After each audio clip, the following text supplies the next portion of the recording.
Welcome back to the Immigration Answers Show. This is your boy, Jim Hacking, immigration lawyer extraordinaire. I am at our new office, if you can believe that.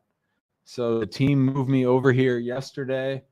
We're still sort of setting up, still got to get everything going, but very excited to be here. I have been over here on my side of I've been over here at the new office by myself all day. It's been nice and quiet. I got a lot done. But I do miss everybody. And I just heard that there was a little bit of a fire at the old building. So the elevator apparently caught on fire. I don't know what in the heck's going on, but hopefully everybody's okay. I just got word that they were allowed back in the building, so it must not have been too bad. But I sure hope that the elevator is working next week when the whole team moves over here a week from tomorrow. So if you haven't already, go ahead and let us know where you're watching from. This is the Immigration Answer Show. And we are 11 episodes away from our 300th episode. So we'll probably do that right around the new year, I would imagine. But in the meantime, my good friend Hoolie's here. She's in the waiting room and ready to let you in to the waiting room. She's keeping track of the comments. So if you could, let us know where you're watching from. Let us know how we can help you. And I'm going to be here for a full hour answering as many questions as I can. I will also be back tomorrow at 4 o'clock, part of our new schedule, which is Monday, Tuesday, Thursday, and Friday from 4 to 5. I will be live. That camera seems a little far away. I'll have to scoot it up later tomorrow. It's great seeing where everybody's watching from. We do have some people in the waiting room already. So I'm going to start with Hassanur. Hey, Jim. How's it going? Great. How are you doing? I'm doing great. Thanks, Jim. We had spoken, I think, twice before. I just wanted to thank you for your help. And I do have a question about my wife's green card. So she had her interview back on August 23rd at the embassy in Bangladesh. She got the visa. She was able to get it approved. And then I went ahead and paid the USCIS fee on August the 29th, 2022. And then I bought her plane ticket. She got to the U.S. on September the 17th, 2022. And then I think like a couple of days later, on September the 24th, she got her social security number. But as of right now, I don't have a green card for her yet. And it's almost been 90 days since she arrived to the U.S. because it started on next Friday, the 16th, will mark the 90th day. So is there something I need to do on my end, or like, do I need to call them? Like, I don't know what to do. When I first started hearing complaints about how long it was taking for people to get a green card after their spouse arrived in the United States, I thought anything over a month or two would be unusual. But I checked with Adela and my team. They tell me it can take up to 6 months. So I think you're just waiting. Have you tried calling USCIS to ask them? I haven't yet because I just wanted to give them I wanted to try the old college try and give them the full 90 days, and then I was going to call them on Friday. Yeah, I would do that and start bothering them. But I think that sadly, these morons can't get a green card printed in 6 months' time. So, okay. Well, she's here, so I'm just happy she's at least here. No That's the good part. Yep. All right, buddy. Thanks. Thank you. Bye. You got it. All right. Let's say hi to Taryn. Hi, Taryn. Hi, Jim. How are you? I'm fine, thanks. And you? Congratulations for your new location. Thanks. You're exciting. Yes. Well, I have been living in St. Louis for 4 months. I'm a citizen of Canada, and I'd like to apply for dental school of the USA for next year. And in the meantime, I'd like to apply for F1 visa for community college so I can pass some credits, English credits in community college. So I can improve my English and I can get high score for TOEFL for the dental school. And I'd like to ask you which way is more accurate for me to get an F1 visa? So I can, here in the US, I apply, I fill out the form I-539, or I have to go back to Canada and then come back with F1 visa. So in 2012, 2013, it would have been pretty easy for you to do that and stay here. But for the last 5, 6, 7, 8 years, it's going to take them a year to decide that change of status. So in the meantime, you're not going to have any real status here. You're going to be very nervous. They're probably going to send you a request for evidence. It could get denied. So I'm a strong proponent of going back and doing it through Canada. You can talk to the schools while you're here. You can ask them to issue you an I-20. You can even fill out the DS-160 from here and set up the interview notice in Canada for later. But I do not recommend filing a change of status form here in the United States. Oh, okay. So you think that it's better to go back to Canada? And how long do I have to stay in Canada? It depends how fast they issue you the visa. Oh, okay. Like let's say you filled out your DS-160 here in St. Louis and you made yourself an appointment for January 20th. So you leave here on January 15th, you go get settled, you go to the embassy. They might give you the visa that day. They might give you the visa 6 months later. They might not give you the visa at all. So there is a risk in going back. But I am contacted on this show once a week, and people call our office because they filed a change of status thinking that things were like they were 10 or 8 years ago, and they're not that way anymore. There's absolutely no reliability in filing a change of status. It looks on the forms and it looks like on the web that they process these things and treat them fairly, but in reality, they don't. Oh, okay. Thanks a lot for your information. Good luck. Good luck with school. You too. Thank you. Have a great day. Sorry. See ya. All right, Jim. Oh, nope. Jim's up next. Hi, Jim. How you doing, Jim? Hey, just like everybody else, I want to echo thank you for the work you do, and just really appreciate your mission in life, and congrats on your big move. So my question, hopefully, is fairly simple.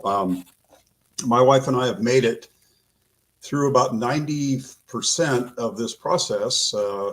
She's a Russian citizen, and we are scheduled for an interview in Almaty, Kazakhstan at the end of January. But along the way, and by the way, she has a daughter from her previous relationship who's 13. But I got a case FE review note, and it says the case does not meet minimum income requirements to sponsor the intending immigrants. I think you're familiar with the language. To avoid delays, an affidavit of support from a joint sponsor may be submitted. So I'm not going to get too much detail, but I have a 6-figure income and a 7-figure net worth. So I'm kind of wondering why I would have that note. What did you submit in support of the affidavit of support? Well, basically everything that was required, tax returns. How many years? Well, 2 years that I had available. What's complicating this is that as a way to establish our bona fides, it was recommended that we file married jointly. And to do that, she needs to have an IT. Wait. She's overseas? Yeah. Who told you to file jointly? Well, somebody who gave me bad advice. Yeah. Okay. Yeah. But that's okay. So well, in any case, all those ITIN requests, as you know, go to Austin, and they're doing all those by hand, and they haven't processed it yet. And it's been about 1.5 years. So basically I have tax returns, hard copies that I've submitted, but the IRS, if I log onto my IRS account, it says we haven't processed your tax return yet. For which years? For 2021. Okay.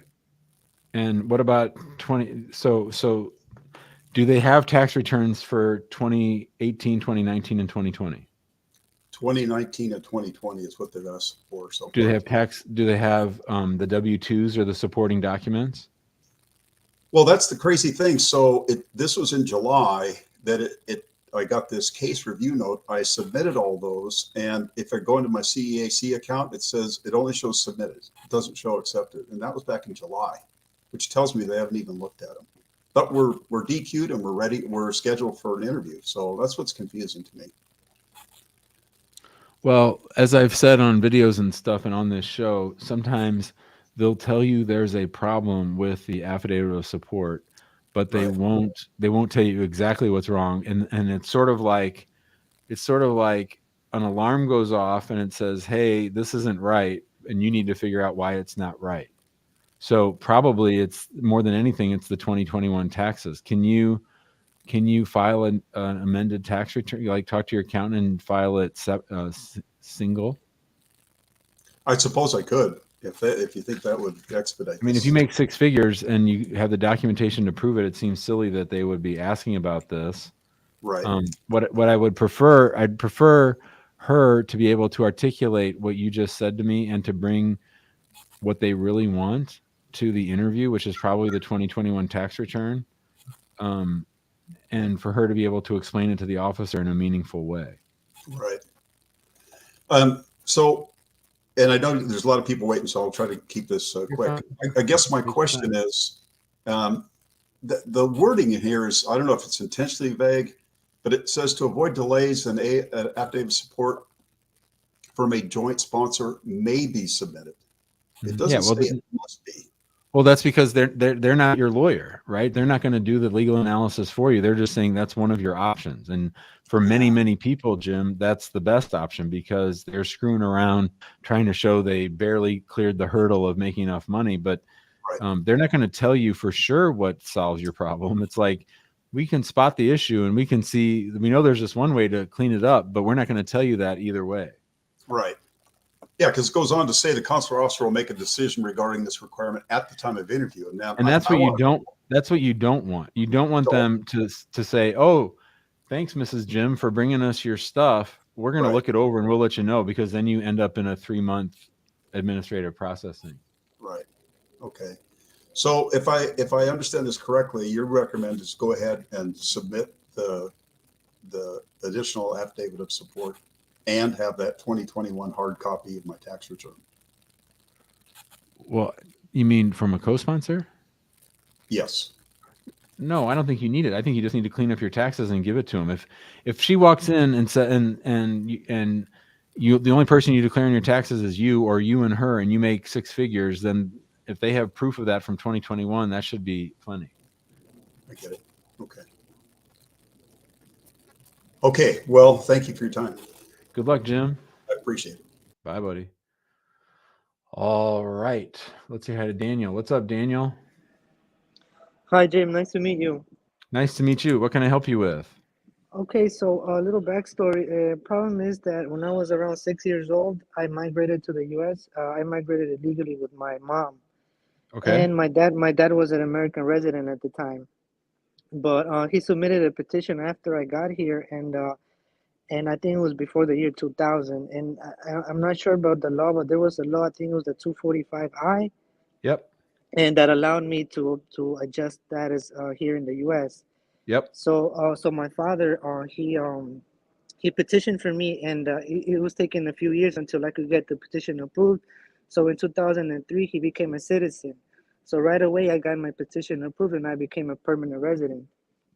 And so my question is my dad never filed N-600 for me. He only went to the post office and filed for a U.S. passport, and that's what all I have for. That's what I've had all these years. So I'm trying to obtain that certificate of citizenship now. And my question is would it be difficult since I'm 30 years old now, so I'm not sure I have all the evidence necessary.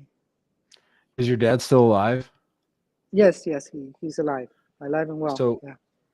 That's good. So you and your dad should both file a FOIA, a G639, asking for his immigration file, your immigration file, and then you're going to have to prove up the requirements for derivative citizenship. How old were you when Dad natsed? Sorry, when my dad, I didn't hear that. How old were you when your dad became a citizen? Oh, I was 14. Okay, and I came to the U.S. when I was 6 or 7. Yeah, so there's some calculations that have to be identified to make sure that you are a citizen by operation of your dad becoming a citizen. You have to look at all those requirements. So the first thing is gather all the data from Dad's file, gather all the data from your file, and then we can look at it and figure out if you became a citizen by operation of law, which you probably did. but a lot of times the State Department gives out passports to people that shouldn't get it. So just because they gave you a passport doesn't mean you're a U.S. citizen. So we'd have to actually do the analysis to see if you hit the requirements for derivative citizenship. Since you weren't a green card holder at the time your dad became a U.S. citizen, I don't know if you became a citizen or not. I don't think you did, but I'd have to check. Well, I was a green card holder after he became a citizen because he was a That's what I'm citizen saying. first. Yeah. That's what so I think what I'm saying is I think that in order for you to be a citizen by operation of law, I think you had to have been a green card holder before he became a citizen. I don't know that for sure, but I think that's true. So because of that, you might actually need to naturalize, and they gave you that passport by mistake. I'm not sure. Oh, really? Because I used to live abroad. I've been living abroad for 10 years, and I came back around 6 months ago. So would that be a problem as well? Well, then it's all the more important that you are a U.S. citizen, because if you had a green card and haven't renewed it and haven't been in the United States for a long time, that's a problem. Okay, so I would have to contact and to see if I actually fulfill the requirements to become a citizen. Yeah, I mean, if you want our help, we could help with this. This is the kind of case we could work on. We could track down your dad's file, track down your file. Are you traveling outside the United States anytime soon? No, I traveled around 2 months ago and I came back because I'm working. So And your green card is expired? yeah, it expired in 2015. Yeah, why don't you send us an email and we can follow up? I think we could help. It's a little bit messy, but obviously it's your call. Okay, sure. And another question. The problem is that I'm actually petitioning for my wife that lives abroad, so I'm sure that would be a problem. Oh, well, so that's a huge thing, because we don't even know what visa category she should be, because we don't know if you're a U.S. citizen or a green card holder. This is one of the reasons why I just made a video the other day about why people always need to go ahead and file that N-600, because they need to see if you're a citizen or not. All right, Jane, thank you then. So I'll email you. Daniel's getting on the subway. I saw the Broadway sign. Thanks, Daniel. All right, thank you. Bye, buddy. All right. That was an interesting case. Yeah, that N-600 is tricky because the State Department will give out passports a lot easier than USCIS will give a certificate of citizenship. And we've probably seen 10 cases over the years where people had a U.S. passport but probably shouldn't have gotten it. All right. Let's say hi to Bobby. Hi, Bobby.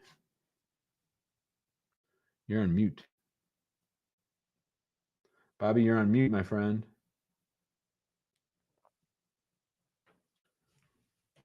You're on mute, Bobby. Oh, you're still on mute. Got to fix your mic, brother. All right. My buddy Luis is watching, so I had to say Luis. What's up, Luis?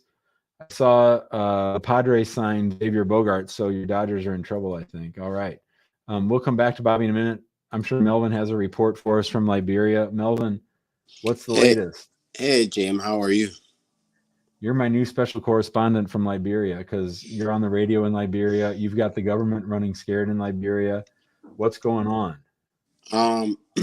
What going on is that so my wife took the new marriage certificate with the receipt, everything, just as the 221G form said.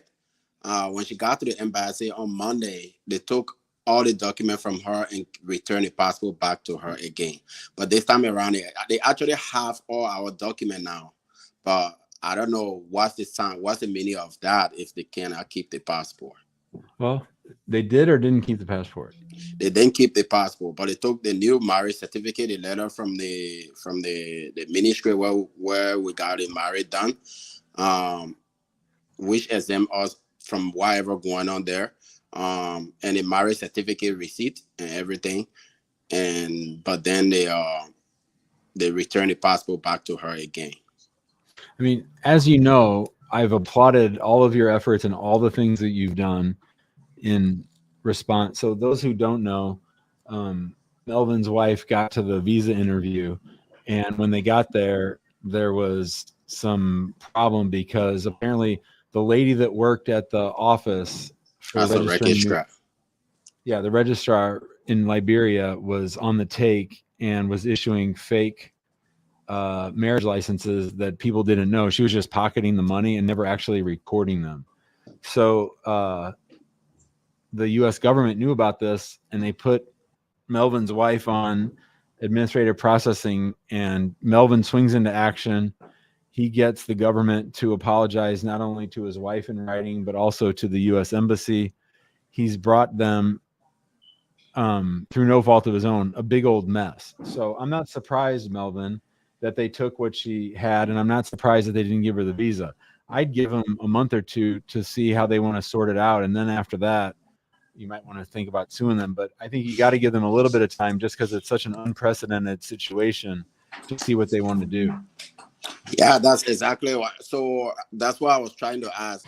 If I having to hire you to take on that case, maybe because in like 1 or 2 months, because I'm supposed to go there January, because I still have a court with the government out there, a court day with the government out there in January. Yeah. But I'm Right. also trying to tell them I can't make it down there in January because I have to put in my job. I have to put in some requests for me to leave because I cannot go out there where my wife and family are and just spend 2-3 days and come back and end up wasting almost $2,000 on a round trip ticket. So I'm Right. trying to put in some proper time. So I actually bought a ticket for February, the end of February. But then the government is trying to play a game with me out there by telling me, oh, well, they're telling my lawyer that, oh, well, you have to show up to court. So I'm like, okay, then my lawyer will just show up and represent me until I get there. You know, and then I have a couple of friends who are actually scaring me because I sue the government. So they think that the government going to go after me when I get out there because, I mean, it's a corrupt country. It's not a surprise. So I still feel like they're going to go after me. What's the purpose of the Liberian lawsuit? What are you trying to get them to do? Haven't they done what you wanted them to do? My point is the marriage certificate they issue. I feel like the lady who were issuing a marriage certificate, she was hired by the Liberian government. So I feel like they're still making us to pay money. They still should find a way, and for me, I don't have problem with paying the money, but they should be held responsible for that because they are actually create a lot of damage. It's not just me. A lot of people still waiting interview, actually getting to find out now that their marriage certificate too is fake. And that's a document they already used to file. What do you want? So let's say the judge ruled in your favor. What would the judge be ordering to happen? I actually want the ministers, those people who are responsible for marriage and divorce affair, who make their certificates certified. Because if I hire you and you certify me to work in that place and I bring you some paper and you didn't go over it, that means that you probably not qualified for that job. So I feel like those ministers, all 3 ministers in our department should be removed because they cannot tell me that they are not part of the fraud, but they were signing a certificate. Is that something the court is even powered to do? I mean, the president can do because I believe those are appointees, but the president, sure. But I mean, I don't know. This is well beyond my immigration expertise, but make sure that your lawyer confirms to you that they can do what you're trying to do. It sounds to me like that might all be a waste of time. All right. Well, I just trying to plan for the maybe by February, if nothing is done, when I come back, I'm trying to plan where I can maybe see what I can do if an immigration lawyer can kind of help in there, because I did all of this filing on my own. It's not my first time filing on my own. I brought my mom that way. So it's not my first time doing it. I've done it before. It just, I got caught up in a hot mess out there, and now the embassy is like, I actually called the visa department out there in Monrovia, and I spoke to somebody there who said the case is in administrative processing, the time is very. So I'm like, okay, how long? Because we already been waiting for what, 26 months just to get this woman over here, and now we get to wait for another 6 months, maybe a year, I don't know. So I don't think I can wait for that long again. So I just want to see what I can do to get them moving. All right, buddy. Let me know. Keep me posted, okay? Alrighty. Bye, Melvin. See ya. Mm-hmm. All right, that was Melvin. Let's say hi to Rudolph. Hi, Rudolph. You're on mute. All right. Can you hear me? Got you. All right. Jim, how are you? I'm great, buddy. How you doing? Well, My country lost the World Cup, so we are out. Oh, yes. we Yeah. came out with the slogan. I'm from Cameroon. We came up with the slogan that we go take that cup. Everybody was like crazy about it. And well, that being said, Jim, I have good news about something. I don't know if it's good news, but um, it's been a while. I spoke to you and Daniel about something. I think I sent you a couple of documents where I sent in a removal of conditions to get my 10 years. And they came up with some evidence that a couple of evidences that I lied the year I came into the US. They showed documents that I lived in California in 2001, 2001. But whereas I came in the US in 2010, I showed them my the entry point visa and everything when I got it, and they didn't reply to me nothing for over a year and a half. So I sent in. I was due for citizenship. I sent in my documents for citizenship without the 10 years green card, and it was since I was eligible already. I was already like 7 years into my marriage. They called me for an interview on Monday. So I have an N400 interview on Monday.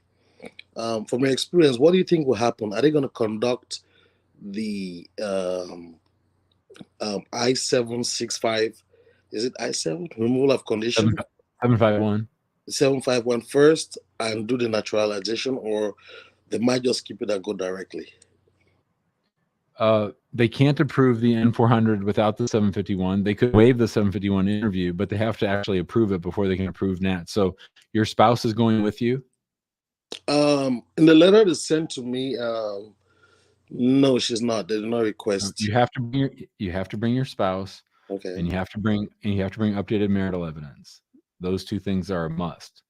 Your spouse might sit out in the waiting room the entire time, but they need to be there. So you need to bring updated marital evidence, and your spouse needs to be there because they could anything. You have to be ready for anything on Monday. They could conduct the 751 interview. They could do a 751 Stokes interview. They could waive the 751 interview. But your spouse needs to be there, because if your spouse isn't there, that's going to cause trouble. Okay. All what right. Field office? She's right here. She's listening. Okay. What field office? Dallas. When did you file the N400? Sometime in December. December. So a year ago. In December, yeah. Okay, so we had a very similar case, long pending 751, naturalization interview scheduled for today. Then in Dallas, something really weird happened. We got a call from a Dallas phone number. They said it was USCIS, and they said that the interview was canceled. Well, my client was wanting to go through with the interview. He paid for our attorney to come down there and go to the interview with him. And even though they said it had been canceled, they did the 751, they did the N400, and he got approved today. So hopefully that is exactly what will happen to you, that they'll do the 751, they'll do the N400, and then you'll be scheduled for an oath ceremony. Oh, okay. So, but I mean, it can still be waived. So the options are, I mean, yeah. All right. I just wanted to get that information. And thank you very much. I know Daniel has been calling me and following up with me. So, awesome. Yeah. Well, keep us posted, Rudolph. Let us know how it goes, buddy. Okay. Thank you. All right. Bye, Rudolph. All right. Let's say hi to Bobby. See if he got his mic. Bobby, get your mic situated. Still can't hear you.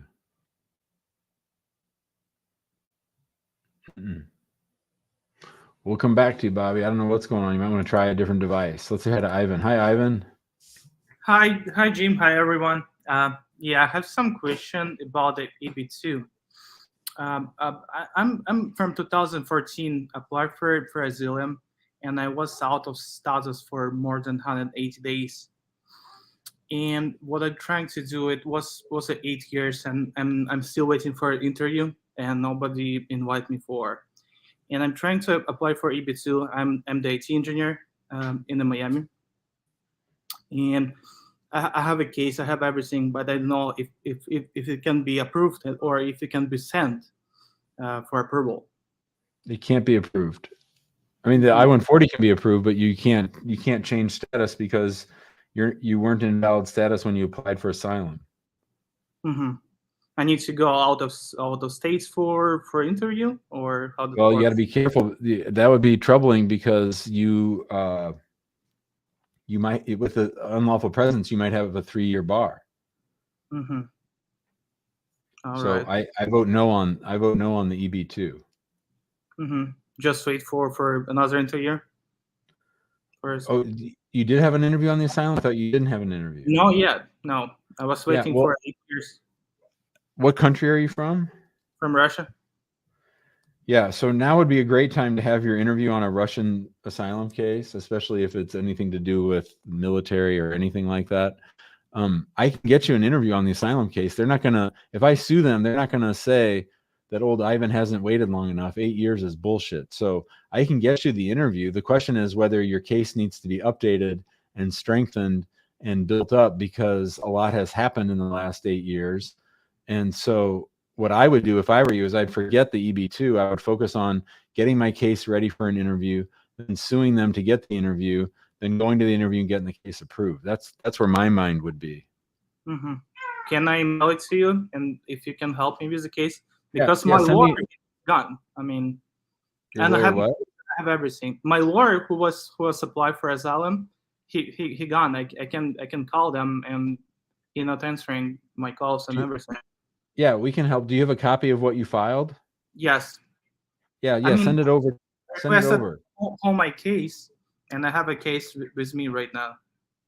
Yeah, send it over. I'll look it over today or tomorrow, and I'll get back to you over the weekend. All right. Thank you so much. Thank you. Bye, Ivan. Bye-bye. See ya. Ivan smart. Ivan took a screenshot of our email address, info@hackinglawpractice.com. We really need to update that because now we're info@hackingimmigrationlaw.com. So we need to update that one. Check this out. Zeb's in Tyler, Texas. That's where my buddy Kelsey Bratcher is. My buddy Kelsey's in Tyler. So I got a lot of fondness for Tyler, Texas. We got the Bronx here. Getting a virtual hug from Zeb. We got, let's see, who else? Bobby's trying to answer. Bobby, if you're still trying to get in the waiting room, now's a good time. There's a couple spots in the waiting room. I'll go ahead and talk to Tim.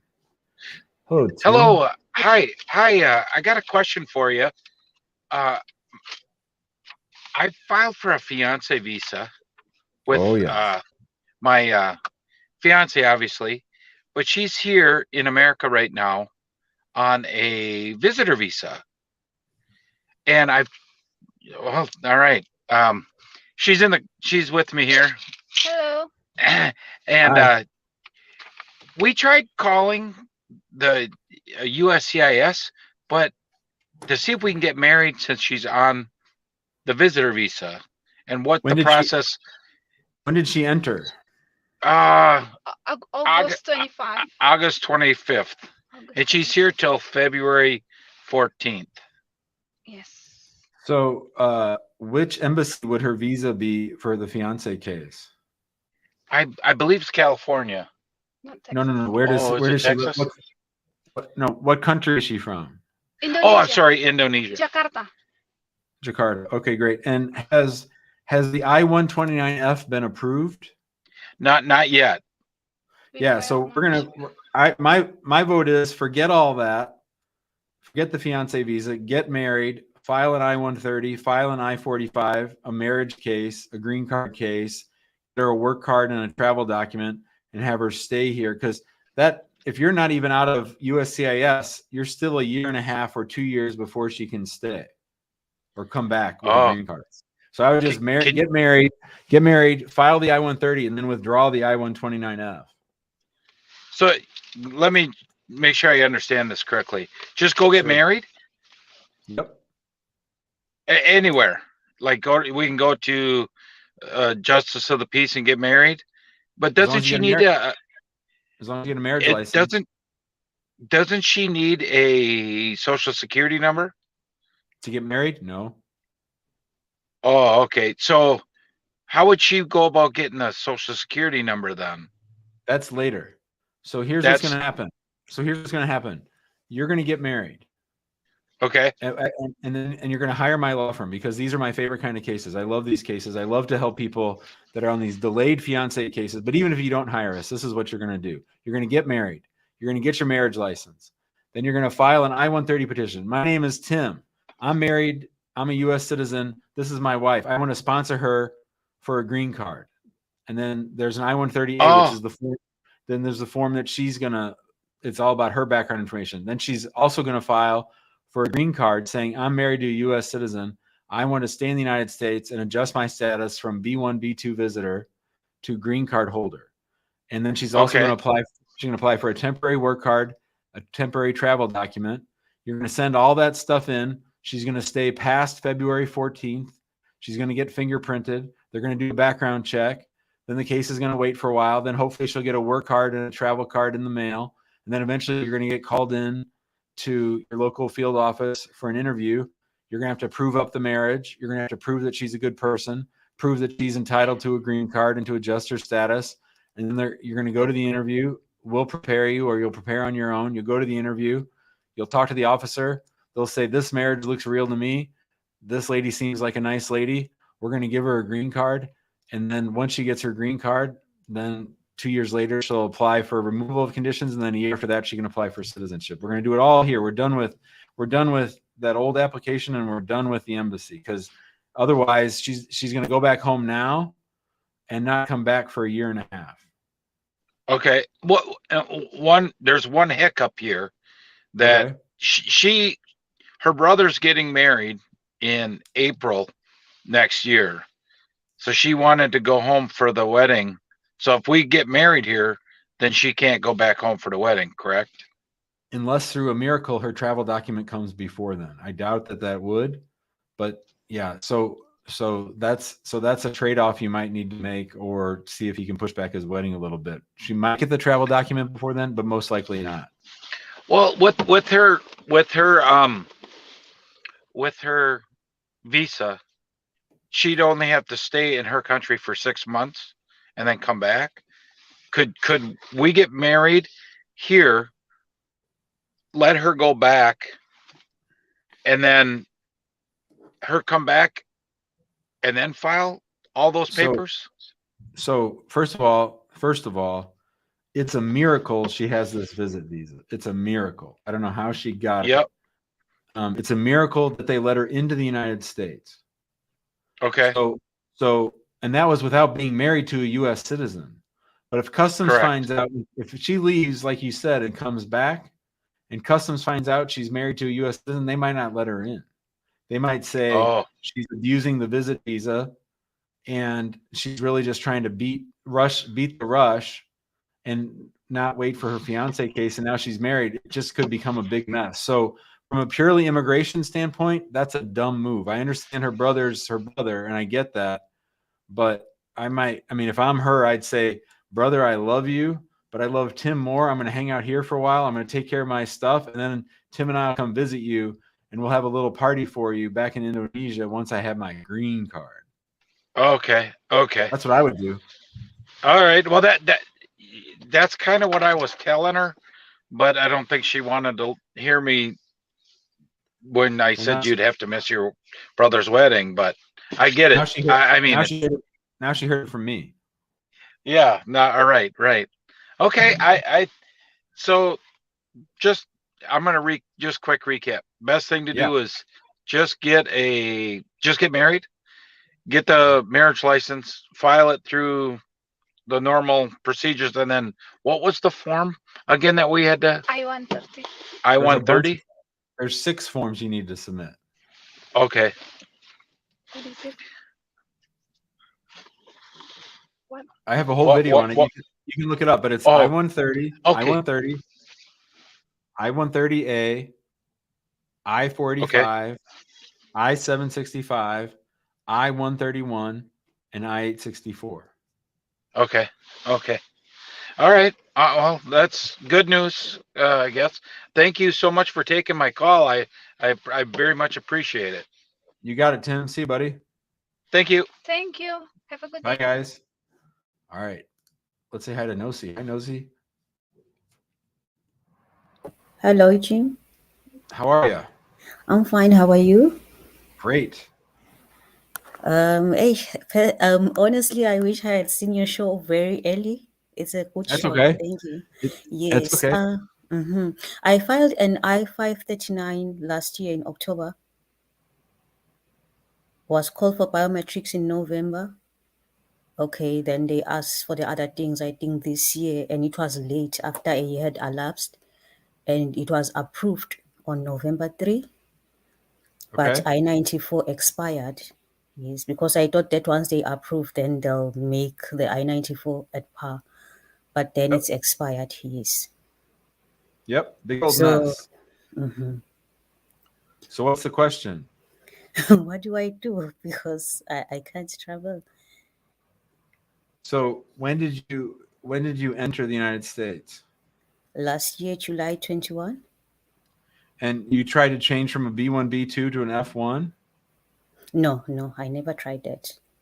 What did you? Oh, it was just I an filed for extension. an extension. Yes. What was the basis of the extension? Why did you want an extension? Okay. The first one was the COVID, and the second one was the back home in Swaziland are currently political uprisings. Well, Yes. okay. So they approved it now, but what were the effective dates of the approval? Like from when to when did it get approved? They just wrote. Can I check for you because I have the document Yeah, sure. open? Yep. Yes.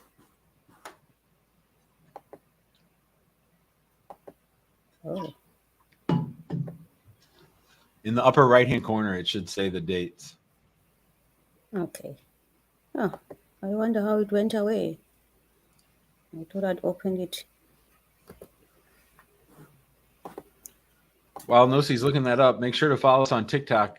I did a video yesterday in Noor's basketball practice, and it's got Okay. like 65,000 views. Okay. Go ahead.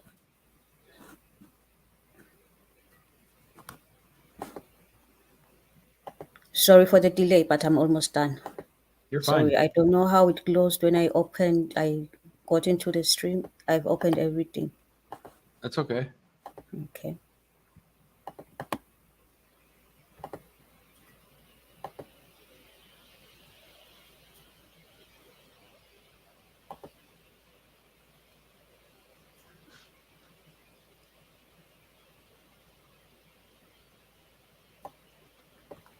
Okay. Should I open the approval notice? Yeah, open it up. I mean, don't show it or anything to us, but I just want to know the dates. So, Yes. Okay. I mean, Approved. you entered on July 20. You entered on July 21st. You filed on October of 21. 19. Yes. So, what were the dates that said? The extension was granted from when to when? That's what we want to know. Valid from January 22 to July 21. So January 22 of 22 to July 2022. Of 2022. So this was a bad idea. Who told you to do this? This was never going to work.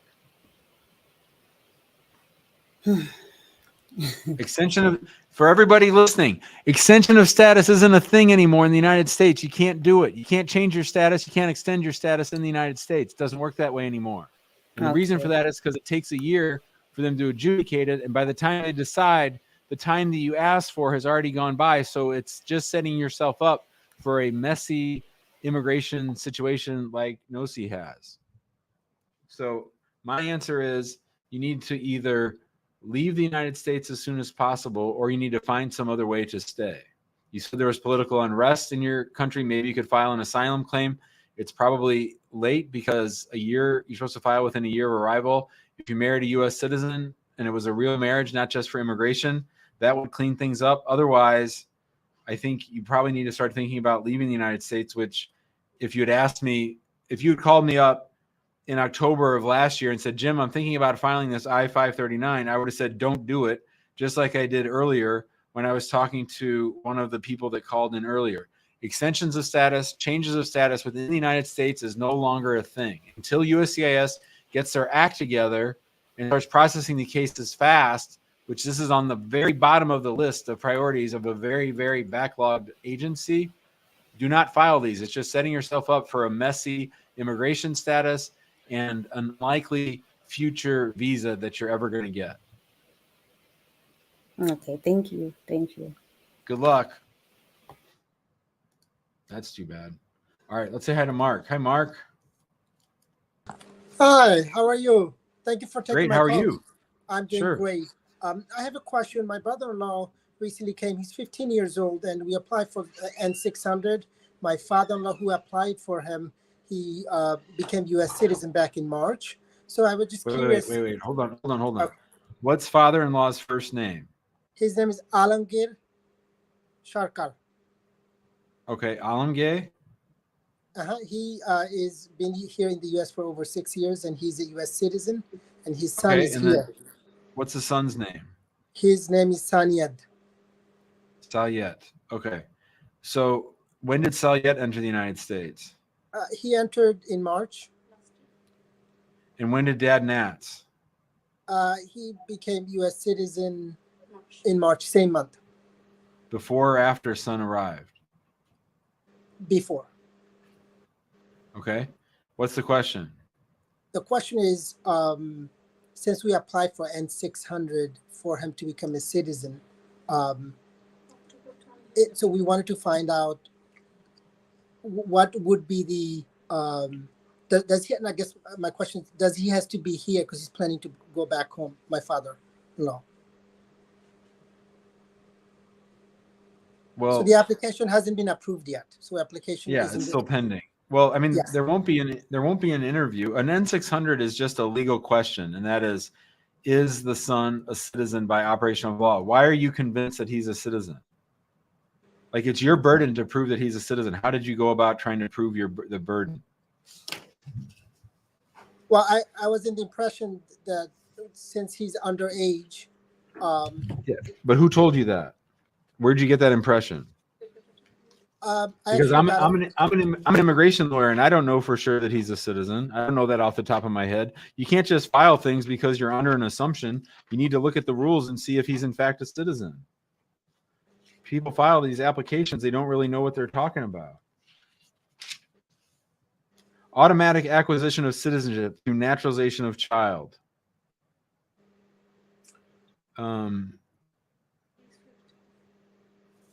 Hold on.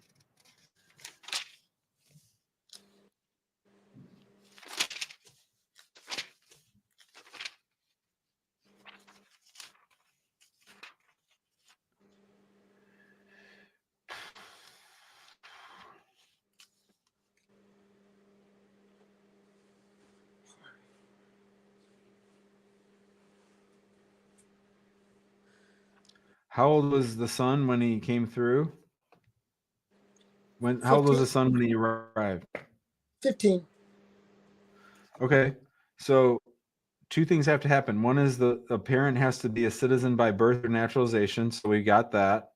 And the child has to be residing in the legal and physical custody of the citizen parent pursuant to a lawful admission for permanent residence. So he entered as a green card holder? Yes. So yes, Dad applied for him as the son of a LPR, and then right before he arrived, Dad natsed, right? Correct. Okay. So here's what I would say. Let's think of a couple things. One is they would like to deny the son's case. So we start with that, right?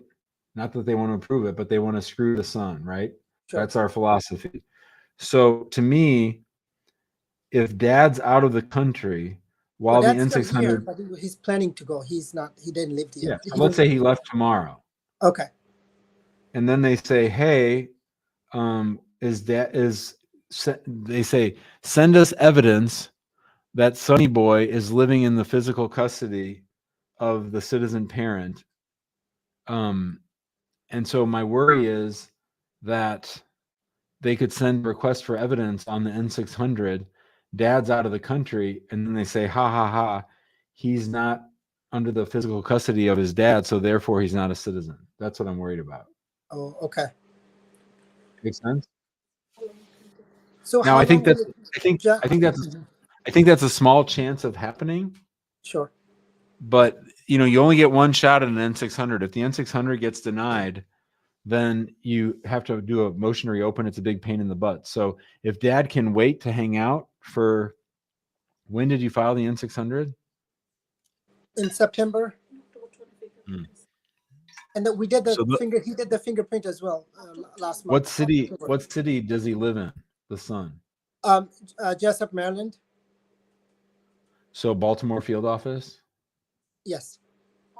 So that's not the busiest place on earth. So probably 7-8 months. So September, so like March or April. Okay.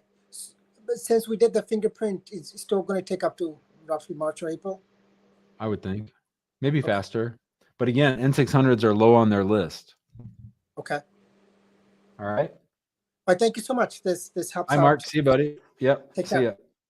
All right, we're gonna go back to Bobby one more time, see if we can hear him. Bobby, can you hear me? Oh my gosh, I don't know what's going on. I can't hear you, Bobby. I can hear everybody else but you. No, I don't think he's on mute, Julie. I don't know what's wrong. All right then. All right, let's try to say. How'd say? Hi, Jim. Nice talking to you.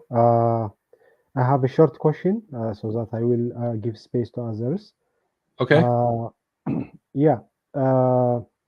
My first entry in the US was on December 12th last year. And I had a short vacation on May, the current year. So when I should file for asylum?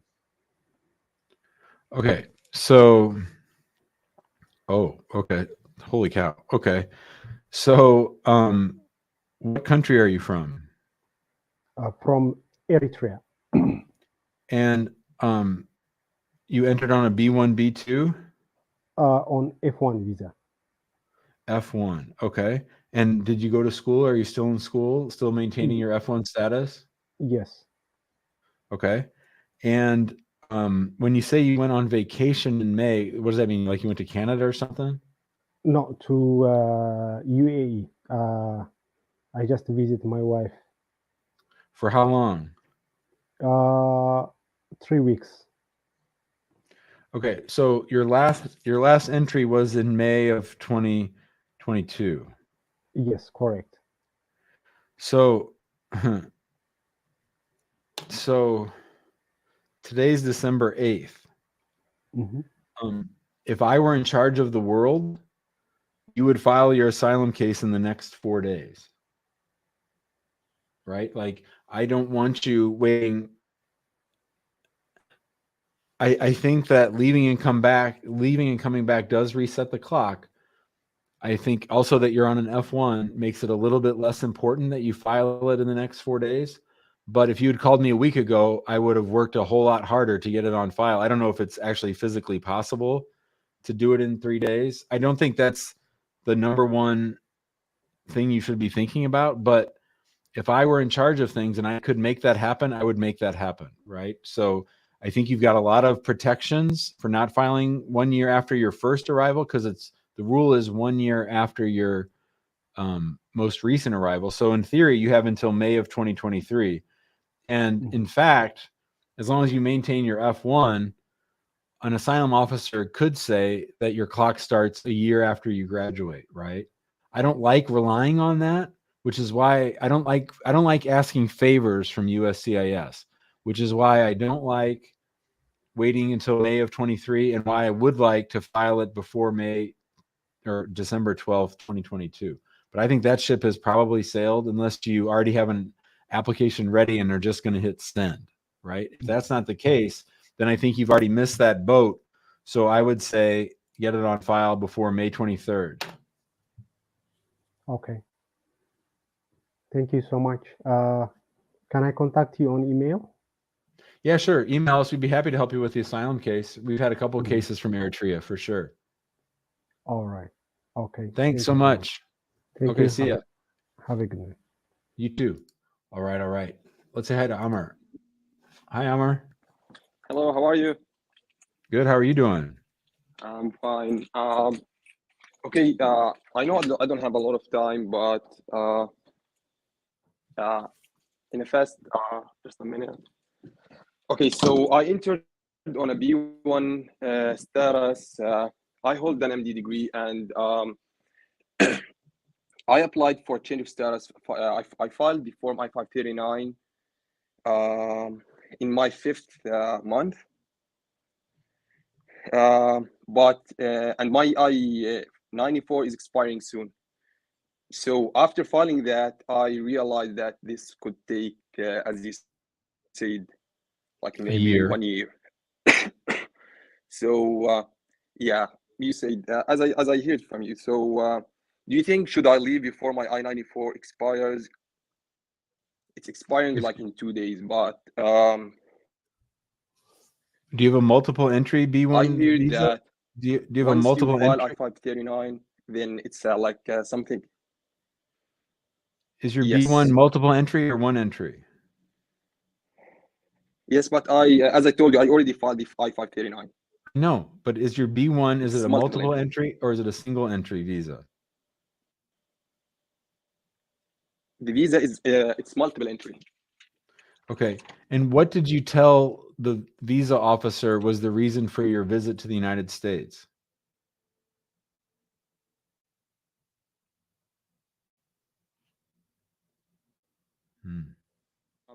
Can you hear He's me? got a bad. Yeah. What did you tell? What was the reason you came to the United States? To do an observership in a hospital. I did an observership in and I asked him on the border if I have like in another place, not the same place that I have the invitation letter from. Can I do that? He said yes.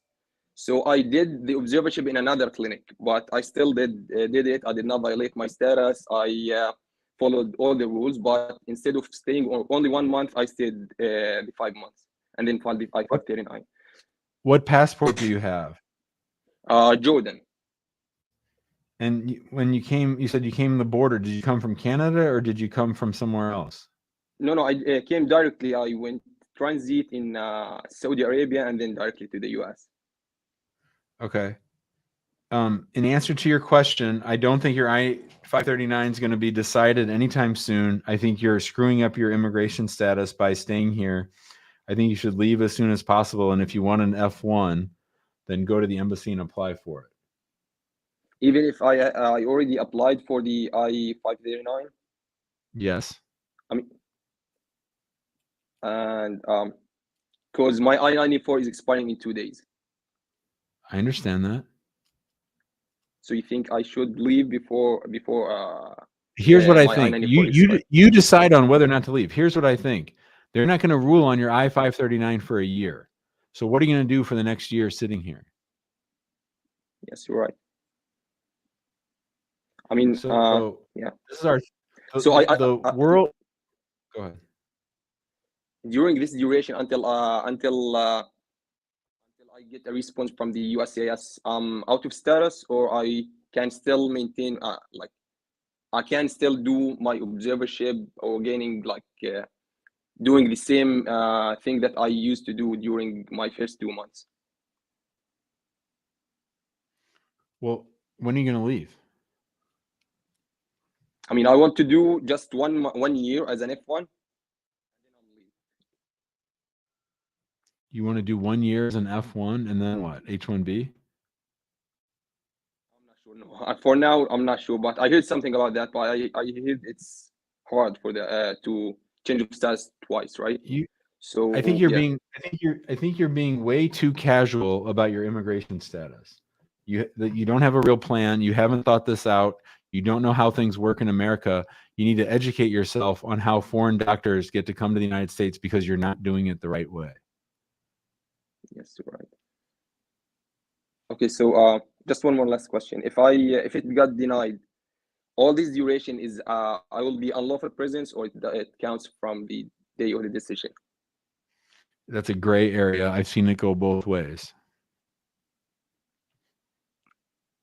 But the point is you've already caused problems. You've already caused problems by not leaving on time, by filing for a change of status that you shouldn't have applied for. The next time if you leave the United States on Friday, then you're going to have left past your 6 months, which means that the next time you try to come through customs, they can say, Amr, I'm not letting you into the United States and I'm revoking your multiple entry visa. This is why the whole plan was dumb, because you're going to lose something good something really good that you had. You're about to lose it. Yeah, I didn't know that. I thought as long as I have like all the 6 months, I'm doing great. So I didn't know that. But why did you think that? Who told you that? Who told you this was a good idea? This was never a good idea. I mean, I don't know. But even if I stayed, if I stayed and I got the rejection, or after 1 year, 6 months, all this duration, I'm out of status, or it doesn't really matter, because the next time you talk to a State Department official, like when you want to get your F1, or next time you try to enter the United States, they're not going to let you in because you didn't leave on time like you promised you would. So it doesn't matter. It doesn't matter if it's unlawful presence or not. You're screwed because you've messed up a clean immigration record by filing an application you shouldn't have filed, and now probably 2 days from now staying longer than you should have. So your recommendation is just to leave before it expires? Yep. And if it's expiring on December 10th, should I leave before before December 10th, or it's good to just leave on December 10th? Before or on? Okay. Good luck, Amr. And okay, thank you. All right, everybody, that'll do it for today. I've had it with change of status. Don't call here again, people, asking me about change of status or extensions of status. It's not going to work. And the reason it's not going to work is because they're slow, but you pay the price because you screw up your immigration history by not doing what you're supposed to, not doing what you promised to do. Somebody said Jim's in a bad mood today. I don't think I'm in a bad mood. Julio, am I in a bad mood? No, people are making dumb decisions. And when people make dumb decisions, I'm going to push back so that they can learn and everyone else can learn. I will be back tomorrow, 4 p.m. Central. That's our regular time now. I'll be back from here in the office or the new old office, 4 p.m. for episode number 290. If you want to get on our text list so that you find out when we're going live, 314-470-3300. Everybody, have a great night.